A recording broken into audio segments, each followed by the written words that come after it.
सबसे पहले तो मैं राइजिंग राजस्थान दिल्ली के रोड शो में आप सभी का स्वागत, अभिनंदन, वंदन, आप सभी को नमन। Rising Rajasthan Delhi road show में आज मंच पर विराजमान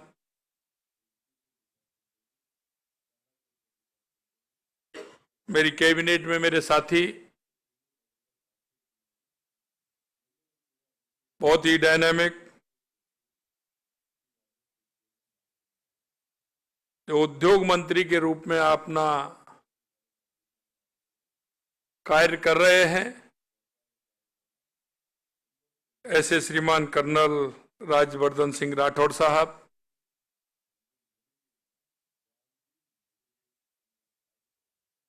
डीसीएम श्रीराम लिमिटेड के chairman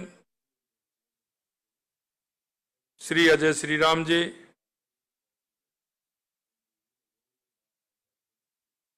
DGCI Shri Chandrajit Banerjee, MD Tata power Shri Praveen Sinha ji, CEO JCB Deepak Sethi ji, chairman Avaada group Vineet Mittal ji, MD एवं CEO small finance bank Shri Sanjay Agarwal ji, Shri Madhav Singhania ji, CEO JK cement, Rajasthan के मुख्य सचिव सुधांशु पंत जी, उद्योग के प्रमुख शासन सचिव अजताब शर्मा जी, आयुक्त उद्योग रोहित गुप्ता जी और इस उद्योग जगत के सभी माननीय प्रतिनिधिगण, मीडिया के मित्रों, देवियों और सज्जनों, जैसा आपने देखा राइजिंग राजस्थान से जुड़े महत्वपूर्ण इस अवसर पर दिल्ली रोड शो की इन्वेस्ट मीट में आप सभी कर्मवीरों के सामने अपने विचार रखने का मुझे सौभाग्य मिल रहा है। मुझे पता है कि आपने अपनी मेहनत से, अपने सामर्थ्य से और अपनी दृढ़ इच्छा शक्ति से जिस क्षेत्र में आप काम करते हैं,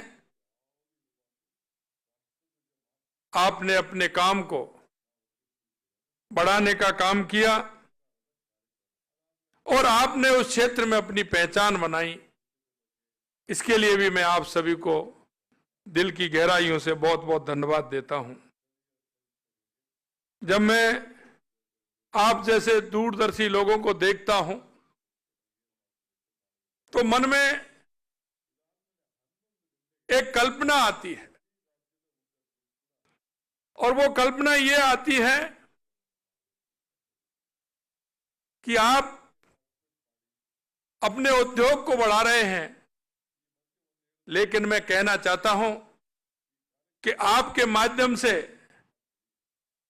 कितने परिवार जुड़े हुए हैं जो उनकी आप रोजगार देने का काम कर रहे हैं और उनका परिवार को पालने का काम कर रहे हैं। उद्देश्य कई लोग सोचते होंगे, उनके मन में विचार आता होगा कि आप उद्योग के क्षेत्र में आप अपनी मेहनत से आगे बढ़े हैं, लेकिन हमें यह भी देखना चाहिए कि आपने आगे बढ़ने के साथ साथ कितने लोगों को रोजगार देने का काम किया है, उनकी आजीविका देने का काम किया है। हमारे सीएस साहब कह रहे थे कि सही बात कह रहे थे, बड़े उद्योग होते हैं लेकिन एक छोटा उद्योग होता है, वो भी रोजगार के अवसर प्रदान करता है। क्योंकि कई बार देखने में मिलता है कि कहीं घी गना तो कहीं मुट्ठी चना। यह कहावत मैं इसलिए कहना चाहता हूं कि जहां जिसको आवश्यकता होती है वो अपनी आवश्यकता की पूर्ति के लिए दिन रात मेहनत करता है, लेकिन उसकी पूर्ति नहीं होती है। एक तरफ हम आवश्यकताओं की पूर्ति भी करते हैं, तो दूसरे लोग जो जिनको आवश्यकता है उनको भी हम रोजगार देने का, आजीविका देने का काम करते हैं। आप सभी ने अपने प्रयासों में पिछली सदी को आकार दिया और आप मुझे पूरा विश्वास है कि आपकी कर्मठता के लिए एक नई सुबह आई है। मुझे पूरा विश्वास ये भी है कि आप आज मैं आपके सामने एक नए राजस्थान के विजन के साथ कुछ बातें साझा करने के लिए आपके बीच में आया हूं। एक ऐसे राज्य की नई उम्मीद के लिए जो नवाचार के अवसर और विकास से प्रेरित होकर भविष्य का निर्माण करने में अपनी महत्वपूर्ण भूमिका निभा रहा है। हमारी सरकार ने एक परिवर्तनकारी यात्रा शुरू की है जो हमें विकास के नए दौर में ले जाने वाली है। Rising Rajasthan global investment summit के माध्यम से राज्य में निवेश लाने के लिए इन्वेस्टर मीट और रोड शो जैसी पहल की गई है तथा इस समिट की पहली इन्वेस्टर मीट मुंबई में सफलतापूर्वक संपन्न हुई और आप सभी के प्रयास से लगभग 4.5 लाख करोड़ रुपए से अधिक के निवेश हेतु एमओयू हस्ताक्षर हुए थे। इससे न केवल हमारे राज्य में विकास को नई ऊंचाई मिलेगी बल्कि हजारों रोजगार के नए अवसर भी पैदा होंगे। यह और भी प्रसन्नता की बात है कि आज दिल्ली में आयोजित हो रही इन्वेस्टमेंट मीट में मुंबई से भी ज्यादा राशि के एमओयू होने वाले हैं, हुए हैं। इसके लिए मैं आप सभी को बहुत बहुत धन्यवाद भी देता हूं। जो राजस्थान में निवेश के लिए बन रहे सकारात्मक माहौल को दर्शाता है। यही नहीं, मुझे और भी पूरा विश्वास है कि आप सबके सहयोग से अगले 5 वर्ष में हम अपने राज्य की अर्थव्यवस्था को दुगनी करने में सक्षम होंगे। हमारी कोशिश केवल देश के भीतर ही सीमित नहीं है। हमने इस समिट को ग्लोबल समिट बनाया है जिसके लिए अनेक देशों के साथ संपर्क कर वहां के निवेशकों को राजस्थान में निवेश के लिए प्रोत्साहित किया जा रहा है। दक्षिण कोरिया और जापान में आयोजित इन्वेस्टर मीट में भी मैं गया जिसमें जबरदस्त समर्थन मिलने का उनके उत्साह और उमंग की मैं तारीफ करता हूं। दोनों देशों ने अच्छा समर्थन हमें दिया है। सियोल में हमने पास्को इंटरनेशनल, एसजी कॉरपोरेशन और अन्य कई प्रमुख कंपनियों के साथ सार्थक चर्चा की है। साथ ही कोरियन स्टोन एसोसिएशन के साथ राजस्थान से स्टोन के निर्यात को बढ़ावा देने पर भी चर्चा हुई है। सैमसंग हेल्थ केयर ने एआई आधारित उपकरणों के माध्यम से हमारे राज्य के नागरिकों को अत्यंत आधुनिक स्वास्थ्य सेवाएं प्रदान करने में रुचि दिखाई है। साथ ही एलेक्स इंटरनेशनल और ओरियन कॉरपोरेशन जैसी बड़ी कंपनियों ने माइनिंग और मैन्युफैक्चर सेक्टर में भी निवेश करने में रुचि दिखाई है। जापान में भी हमारी इन्वेस्टर मीट बहुत सफल रही। टोक्यो और ओसाका में आयोजित बैठकों के दौरान अनेक प्रमुख जापानी कंपनियों से राजस्थान में निवेश पर विस्तृत चर्चा की गई है। डाइकिन और नीडेक जैसी कंपनियों के साथ हुई वार्ता ने राजस्थान में नई तकनीकी और उद्योग को लाने के हमारे प्रयास को सशक्त किया है। निमराना की सफलता से अब जापान में भी निमराना डे का आयोजन करने लग गया, जो हमारे देश के लिए गौरव की बात है। जापान में जिस दिन मैं गया 12 तारीख को निमराना डे का आयोजन भी हुआ, तो निश्चित रूप से आपका डे वहां भी मन रहा है और वो अपने उद्योग को बढ़ावा देने के लिए, वहां से लोगों को जोड़ने के लिए काम कर रहे हैं। निश्चित रूप से बहुत ही खुशी की बात होती है। यह शुरुआती सफलताएं हम इस बात का एहसास कराती हैं कि हम एक सही दिशा में आगे बढ़ रहे हैं। इच्छुक निवेश राजनिवेश पोर्टल के माध्यम से राज्य में निवेश के लिए आप आवेदन कर सकते हैं। हम कहने में नहीं, करने में यकीन रखते हैं। हाल ही में एक फिल्म निर्माता मेरे पास आए और सुबह मेरे पास वो लगभग 11-12 बजे मेरे पास पहुंचे और जयपुर में वर्षों से प्रतीक्षारत फिल्म सिटी की जरूरत को बताया। और वो कई बार कहते थे और हम भी बार पहले सुनते थे कि फिल्म सिटी आ रही है, फिल्म सिटी आ रही है, लेकिन वो कहता था कि साहब मैं आपके यहां 10 साल से आ रहा हूं। और वो ये कहते हुए मुझे और ज्यादा खुशी हुई। उन्होंने कहा कि मैं राजस्थान का हूं, मेरे पूर्वज राजस्थान से गए और मैं चाहता हूं कि राजस्थान के अंदर मैं फिल्म सिटी लगाने का काम करूं। तो मैंने कहा कि आप आइए राजस्थान में, आप लगाइए। मैंने मेरे अधिकारियों को तुरंत कहा कि आप मेरे पास, वो ऑफिस में लगभग 1 बजे मेरे पास पहुंचे। उस दिन मेरी कैबिनेट भी थी। मैंने हमारे अधिकारियों को निर्देशित किया, कहा कि भाई इनको जमीन दिखाइए। मैं आपको कहना चाहता हूं 1 बजे वो जमीन देखने गए, 4 बजे मेरी कैबिनेट थी, 6 बजे वो लौट करके आए। जैसे ही मेरी कैबिनेट का मीटिंग पूरी हुई तो उन्होंने उसके बाद जमीन देख करके जमीन को सुनिश्चित कर दिया। ये सालों में नहीं, ये दिनों में नहीं, ये घंटों में उनका काम हुआ। ये मुझे बड़ी खुशी की बात है, क्योंकि काम करने के लिए दृढ़ इच्छा शक्ति बहुत आवश्यक है। मैंने राजस्थान के अंदर, जैसा हमारे मुख्य सचिव जी ने बताया, कि हमने घोषणा की कि 5 साल में हम 4 लाख सरकारी नौकरी देंगे, 6 लाख हम प्राइवेट नौकरियां देंगे। अब आप देख सकते हैं, आज मेरे को 9 महीने हुए हैं, 33,000 लोगों को नियुक्ति पत्र हमने दे दिया। 33,000 लोगों को नियुक्ति पत्र दे दिया। और कल ही हमने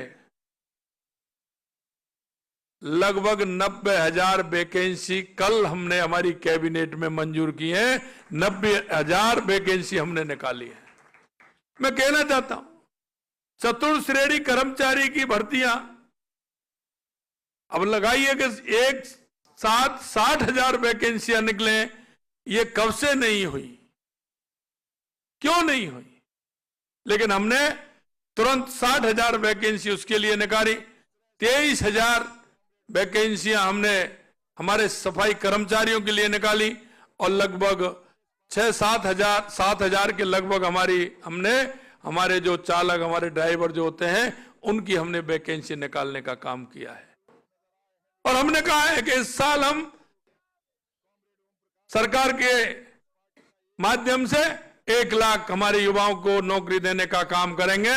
और मैं आपको विश्वास दिलाता हूं 1 लाख से ज्यादा लोगों को रोजगार देने का काम हम इस साल पूरा करके देंगे। क्योंकि मन में जब यह होता है कि हमें कुछ करना है, मन में यह होता है कि हमें कुछ करना चाहिए। और मैं इसीलिए आपसे कहना चाहता हूं कि आपको किसी भी तरह से राजस्थान के अंदर कहीं किसी तरह से कोई परेशानी नहीं होगी। इसी तरह हमारी सरकार ने विभिन्न राज्यों और देशों में आने वाले निवेशकों को सफलतापूर्वक धरातल पर उतारने के लिए आईएएस अधिकारियों को विशेष तौर पर नियुक्त किया है। जो निवेश को आकृत करने में और इसे धरातल पर उतारने में सुनिश्चित करने में काम करेंगे। ऐसा करने वाला राजस्थान शायद पहला देश होगा, पहला प्रदेश होगा, हमारा देश के अंदर पहला प्रदेश है जो हमारे अभी कह रहे थे कि आप एक अधिकारी को लगाइए। हमने, हमारी ऐसी 25 कंट्री हैं जिसमें हमने एक एक IAS अधिकारी को लगाया है। हमने हमारे सभी राज्यों में एक एक अधिकारी को लगाया है और हमने विभाग अनुसार भी हमने एक एक अधिकारी को लगाया है। और ये नहीं वो अधिकारी का ट्रांसफर हो जाए, ट्रांसफर हो जाएगा लेकिन वहां से उसका ट्रांसफर होने वाला नहीं है। जिसको जो कंट्री दी है वो कंट्री उसको पूर्ण रूप से वो देखेगा और उसको जिसको प्रदेश दिया है वो प्रदेश देखेगा और जिसको विभाग दिया है वो किसी विभाग में हो लेकिन उसी विभाग को परमानेंट देखेगा, जिससे उसको पूरी जानकारियां मिलती रहे और उस जानकारी के माध्यम से वो अपना काम करता रहे। वो वहां ट्रांसफर हो सकता है राज्य में, लेकिन इसमें ट्रांसफर नहीं होगा। ये भी हमने उनके लिए किया है। आज का राजस्थान उद्योग के लिए उभरता केंद्र बन रहा है।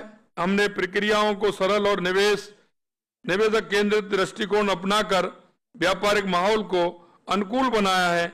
निवेशकों को सुविधा देना हमारी प्राथमिकता है। पहले ऐसे दिन भी थे जब निवेशकों के सपने सरकारी फाइलों में उलझकर दम तोड़ देते थे, लेकिन हम आपको विश्वास दिलाते हैं और आपके सामने भी आया है कि हमने 1 महीने पहले मुंबई में जो MOU किए थे हमने इस कैबिनेट में उनको भी पास कर दिया और उसमें उनको जमीन आवंटित करने का हमने काम कर दिया। इसीलिए मैं कहता हूं, लेकिन आज हम नकारात्मकता से परे सहयोग, सकारात्मक और दूरदर्शिता के साथ एक नए कल के सपने बुन रहे हैं। हमारी सरकार ने साहसिक कदम उठाकर नए अवसर पैदा किए। हमें गर्व है कि हम हमारे देश के यशस्वी प्रधानमंत्री नरेंद्र मोदी जी की दूरदृष्टि, नेतृत्व एवं बहुआयामी दृष्टिकोण के साथ हम आगे बढ़ रहे हैं। राज्य और केंद्र सरकार के बेहतर तालमेल के साथ व्यापक दिशा में हम काम कर रहे हैं। हम एक जिला एक उत्पादन नीति लागू करने जा रहे हैं, 1 डिस्ट्रिक्ट 1 प्रोडक्ट, क्योंकि राजस्थान में अपार संभावना है। राजस्थान के आप एक एक जिले को देखेंगे उसकी पहचान अलग है। अगर मैं एक एक जिले की बात कहूं तो आपको खान में, पीन में, वहां का, अगर आप हमारे जैसलमेर कह रहे हैं, जैसलमेर हमारा सोलर का ही नहीं है। धीरे धीरे हमारा खरजूर का भी बड़ा उत्पादन का केंद्र हमारा जैसलमेर बन रहा है। बाड़मेर बालोतरा हमारा अनार के लिए आगे आ रहा है। गंगानगर, हनुमानगढ़ आपने देखा होगा किन्नू के लिए आगे आ रहा है। अगर आप देखेंगे हमारा डूंगरपुर बांसवाड़ा, वो सीताफल में बहुत आगे बढ़ रहा है। सीताफल में ही नहीं, वहां का जो हमारा जंगल है, वहां के जो फूल हैं, उन फूलों से गुलाब बन रहा है और ये गुलाब किसी तरह से उसमें एलर्जी पैदा करती है, लेकिन वो गुलाब फूलों का ऐसा होता है। और हमने उनसे कहा है कि जितना फूलों से वो गुलाल बनाएंगे, वो गुलाल को हमारी सरकार पूरी तरह से उनको खरीदेगी, क्योंकि वो आदिवासी क्षेत्र है। वो मेहनत करके वहां के महिलाएं, वहां के युवा लेकर के आते हैं। हम क्यों ना हम उस गुलाल को पूरी तरह से खरीद करके हम उसका मार्केटिंग भी करें और आगे देश में भी भेजें और आगे दूसरी कंट्रियों में भी उसको भेजें। तो इसके लिए भी हम काम कर रहे हैं। मैं आपसे कहना चाहता हूं, हम इस 1 डिस्ट्रिक्ट 1 प्रोडक्ट के माध्यम से भी हमारा कई जगह अलग अलग पहचान, अलग अलग हमारा काम है, उसको भी हम आगे बढ़ाने का काम करेंगे, जिससे हमारा राजस्थान समृद्ध हो। प्रदेश में नए निवेश को प्रोत्साहन देने के लिए सामाजिक आर्थिक विकास को बढ़ावा देने, साथ साथ रोजगार के अधिक से अधिक अवसरों को सृजन करने के उद्देश्य से हाल ही में हमने कैबिनेट की बैठक में राजस्थान निवेश प्रोत्साहन 2024 जैसा बताया, रिप्स 2024 को मंजूरी प्रदान की है। रिप्स 2024 में एमएसएमई सेक्टर से लेकर के नए उभरते हुए क्षेत्रों में निवेश को आकर्षित करने के लिए जरूरी प्रावधान किए गए। साथ ही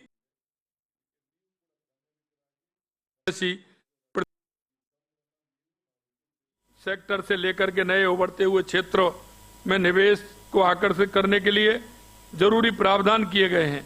साथ ही ग्रीन ग्रोथ, निर्यात संवर्धन और क्षमता विकास जैसी प्रदेश के प्राथमिकताओं को भी ध्यान में रखा गया है। हमारी सरकार ने अगले 5 वर्षों में राजस्थान की अर्थव्यवस्था को 180 बिलियन डॉलर से बढ़ाकर 350 बिलियन डॉलर करने का लक्ष्य रखा है, जो साहसिक और संभव है। 4.5 लाख करोड़ रुपए से अधिक के समझौते पर हस्ताक्षर किए हैं। उनमें अक्षय ऊर्जा, cement, auto components, battery storage जैसे क्षेत्र में शामिल हैं। इनमें राजस्थान में लगभग 7 लाख रोजगार के अवसर सृजित होंगे। हमने जापान, दक्षिण कोरिया, यूएई, कतर जैसी वैश्विक साझेदारियों के साथ सक्रिय रूप से निवेश को बढ़ावा दिया गया है। यही नहीं, जापान की एक कंपनी हमारे पास, उससे मिलना हुआ। पहले वो जयपुर भी आए, फिर मैं जापान हम गए तो जापान भी मिले। उन प्रमुख जापानी कंपनियों ने राजस्थान में निवेश करने के साथ साथ 15,000 युवाओं को रोजगार देने की भी प्रतिबद्धता उन्होंने जताई। उन्होंने कहा कि हम 5 साल में राजस्थान से लगभग 15,000 ऐसे युवा जिनको हमें आवश्यकता है, नर्सिंग के क्षेत्र में, अन्य विभिन्न क्षेत्रों में, इलेक्ट्रॉनिक्स के क्षेत्र में, कटर पेटर उस क्षेत्र में, कई क्षेत्रों में उन्होंने बताया है। उसके लिए जब हम जापान गए तो हमें कई चीजों का महसूस भी हुआ, क्योंकि वो ट्रांसलेशन वाले हम लेकर के गए। लेकिन हमने सोचा क्यों ना हम कोई ऐसा काम करें जिससे कि हमारे प्रदेश के लोग वहां जाएं और जाने में उनको किसी तरह की परेशानी नहीं हो। तो हमने निर्णय लिया है कि विदेशी भाषाओं की शिक्षा के लिए एक नया कॉलेज खोलने का काम भी हम राजस्थान में करेंगे, जिससे कि वहां के हर कंट्री की भाषा सीख करके वहां उनको सुविधा मिल सके और वहां ठीक प्रकार से वहां जाकर के काम कर सकें। तो ये भी हमने निर्णय लिया है और इसका लाभ हमारे युवाओं को ज्यादा से ज्यादा मिले, तो हम इसे भी करने जा रहे हैं। राजस्थान में उद्योग के लिए निवेश की संभावनाएं प्रचुर हैं। हम नई औद्योगिक नीतियों के तहत औद्योगिक भूमि अधिग्रहण और विकास को सरल बना रहे हैं। खनन में भी नई नीति लागू की जा रही है। इसके साथ ही हमने कृषि प्रसंस्करण में डाटा केंद्रों, पर्यटन के लिए नई नीतियां बनाई हैं। राजस्थान सरकार ने 53,000 किलोमीटर की सड़कें बनाना और 2,750 किलोमीटर के ग्रीन फील्ड एक्सप्रेस विकसित करने का संकल्प ले लिया है। ऊर्जा के क्षेत्र में 2031-32 तक 33,600 मेगावाट ऊर्जा उत्पादन का लक्ष्य हमने रखा है। आप सभी को मैं निवेश के लिए, राजस्थान में निवेश के लिए आमंत्रित करता हूं, जहां हमारी नीतियां और संसाधन आपके व्यापार को बढ़ावा देने के लिए तैयार हैं। राजस्थान की समृद्धि और विकास में आप अमूल भागीदारी बना सकते हैं। राइजिंग राजस्थान समिट 9, 10, 11 दिसंबर को जयपुर में आयोजित हो रहा है। मैं आप से आग्रह करता हूं कि इस समिट में भाग लेकर आप हमारे और अपने सपनों को साकार करने में सहयोग दें। मरुभूमि के प्रतिनिधि होने के रूप में एक बार मैं पुनः आप सभी को आमंत्रित करता हूं, और वो आमंत्रित मैं आपको इसलिए करना चाहता हूं। राजस्थान एक ऐसा प्रदेश है जिसमें अपार संभावना है। किसी भी क्षेत्र में देख लीजिए, चाहे वो मिनरल का क्षेत्र हो, चाहे वो पर्यटन का क्षेत्र हो, चाहे वो कृषि का क्षेत्र हो, ऑटोमोबाइल का क्षेत्र हो। और मैं कहता हूं कि लोग कहते हैं कि राजस्थान कई बातों में, क्योंकि सूर्य की भी कृपा है, ये भी आप सभी जानते हैं, प्रचुर मात्रा में हमारे पास भूमि है। पहले कहते थे लोग कि राजस्थान में पानी की कमी, लाना चाहता हूं अब की बार राजस्थान में जितने बांध थे वो पूरे के हुए हैं। राजस्थान में पानी की किसी भी तरह से कोई कमी नहीं है, क्योंकि जब व्यक्ति की दृढ़ इच्छा शक्ति मजबूत होती है, काम करने वाली टीम होती है, तो ऊपर वाला भी उसकी मदद करता है। और मैं इसलिए कहना चाहता हूं, राजस्थान के अंदर हमारे पानी के क्षेत्र में भी हमने 8 महीने 9 महीने में बहुत बड़ा काम किया है। हमारी ईआरसीपी की योजना राजस्थान के पूर्वी राजस्थान से लेकर के हमारे लगभग 13 जिलों में हमारा उस ईआरसीपी का पानी जाएगा। किसान को भी पानी मिलेगा, उद्योग को भी पानी मिलेगा, हमारे पर्यटन का विकास भी होगा। हमारे शेखावाटी का क्षेत्र सीकर चूरू झुंझुनू के लिए हमारा यमुना समझौता, हमारे उस क्षेत्र में पानी आएगा तो वही क्षेत्र हमारा आगे बढ़ेगा, क्योंकि वो हमारी वहां की जमीन, वहां की हमारी पुरातन संस्कृति, और सबसे बड़ी बात यह है कि राजस्थान वीर भूमि है। महाराणा प्रताप की धरती है, महाराजा सूरजमल की धरती है, पृथ्वीराज चौहान की धरती है, और यह भक्ति की भी धरती है, ये मीराबाई की धरती है, यह त्याग की मूर्ति पन्नाधाय की भी धरती है, और यह पर्यावरण की रक्षा करने वाली, जो अपने आप को पर्यावरण के लिए समर्पित कर दे, ऐसी हमारी मां अमृता देवी की भी धरती है। इसलिए मैं कहना चाहता हूं, हमारी देवी माएँ कितनी है हमारे, अगर आप देखेंगे खाटू श्याम जी से लेकर के, सालासर जी से लेकर के, शाकंभरी माता से लेकर के, करणी माता से लेकर के, त्रिपुरा सुंदरी माता जी से लेकर के, कैला देवी माता जी से लेकर के, मेहंदीपुर बालाजी से लेकर के, श्रीनाथ जी से लेकर के, सावरिया सेठ से लेकर के, हमारी प्रचुर मात्रा में हमारी शक्ति और भक्ति की धरती में बहुत बड़ा काम करने का अवसर आप सभी को मिल रहा है। मैं आपसे इतना ही कहना चाहता हूं कि उन संभावनाओं को, और आपका भी मन है, मैं एक बात और कहता हूं कि राजस्थान में आप निवेश के लिए तो आइए, लेकिन आपको स्वस्थ रहना है, मस्त रहना है, परिवार में सभी को स्वस्थ रखना है, बुजुर्गों को भी ठीक प्रकार से रखना है।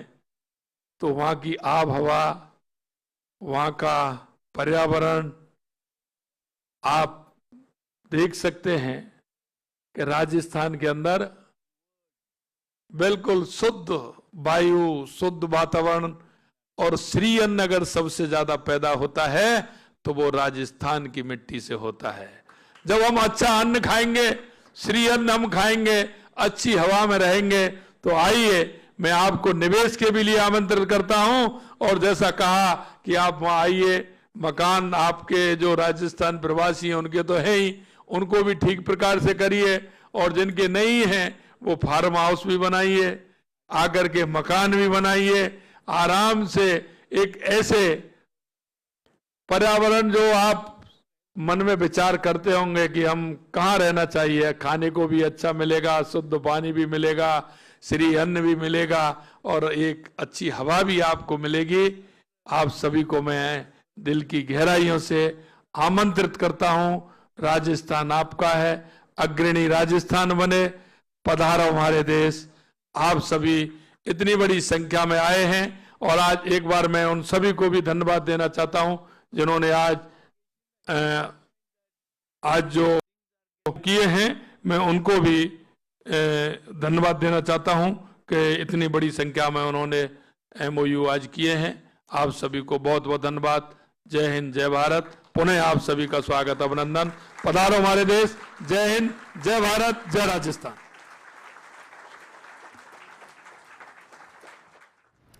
तो देखिए, राजस्थान के मुख्यमंत्री भजनलाल शर्मा का संबोधन आप सुन रहे थे। बड़ी ही स्पष्टता के साथ उन्होंने इन्वेस्टर्स के MOU साइनिंग सेरेमनी को संबोधित करते हुए कहा कि प्रदेश में निवेश को लेकर क्योंकि कई अहम MOU साइन किए जा रहे हैं, वो जमाना दूसरा था जब 5 या 6 साल में एक बार इस तरह के समिट्स या फिर इस तरह के आयोजनों से जनता की उम्मीदें जुड़ती थी। लेकिन राजस्थान में भजनलाल सरकार, भारतीय जनता पार्टी की सरकार राजस्थान को अग्रणी बनाने के लिए प्रतिबद्ध है, और इसीलिए अब जल्द यानी कि बिना ज्यादा गैप दिए हुए राजस्थान में इन्वेस्टर समिट आयोजित किए जाते रहेंगे, जिसकी शुरुआत राइजिंग राजस्थान समिट के साथ हो रही है। दिसंबर के महीने में 9, 10, 11 तारीख को 9, 10, 11 दिसंबर को राइजिंग राजस्थान समिट है और उसमें इन्वेस्टर्स पहुंचे, राजस्थान में अपने इन्वेस्टमेंट के लिए संभावनाओं को देखें जिससे वो अपने मुनाफे को भी कर पाएं और उसके बाद राजस्थान की जनता के लिए भी रोजगार के अवसर, राजस्थान का भी उत्थान It's both an honor and a pleasure to extend a heartfelt vote of thanks to everyone who has contributed to making this event a resounding success. First and foremost, I extend my deepest gratitude to our Honorable Chief Minister Shri Bhajanlal Sharma sir for his visionary leadership.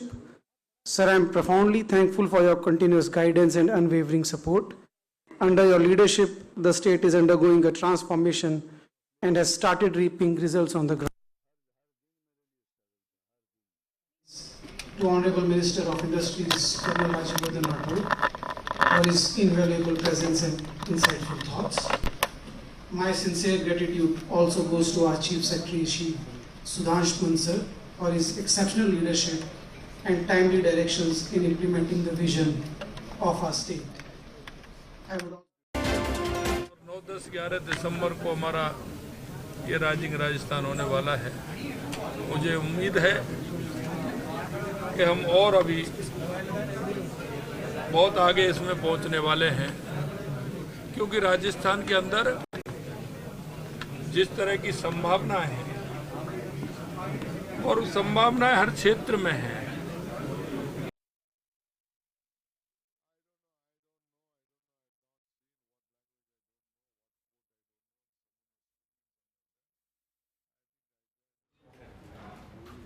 मुख्यमंत्री भजनलाल शर्मा का दिल्ली दौरा, प्रदेश में निवेश को लेकर कई MOU, hotel ताज मानसिंह में कार्यक्रम का आयोजन, सीएस सुधांशु पंत सहित आला अधिकारी और मंत्री राज्यवर्धन सिंह राठौड़ भी मौजूद हैं।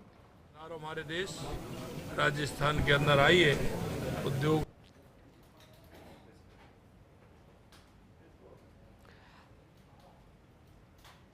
और देखिए, दिसंबर में आयोजित होने वाला राइजिंग राजस्थान, अब दिल्ली दौरे से उम्मीद है कि निवेश का राइजिंग सन राजस्थान में आएगा और इसी वजह से और विकसित भारत की कल्पना में आगे बढ़ेंगे। और माननीय यशस्वी प्रधानमंत्री जी को पुनः धन्यवाद देना चाहता हूं कि उनको जो विजन है वो विजन ऐतिहासिक है और उनके विजन पर हम सभी चल रहे हैं, उनके मार्गदर्शन में चल रहे हैं। निश्चित रूप से राजस्थान भी विकसित राजस्थान बनेगा और भारत भी विकसित भारत बनेगा। आप सभी को बहुत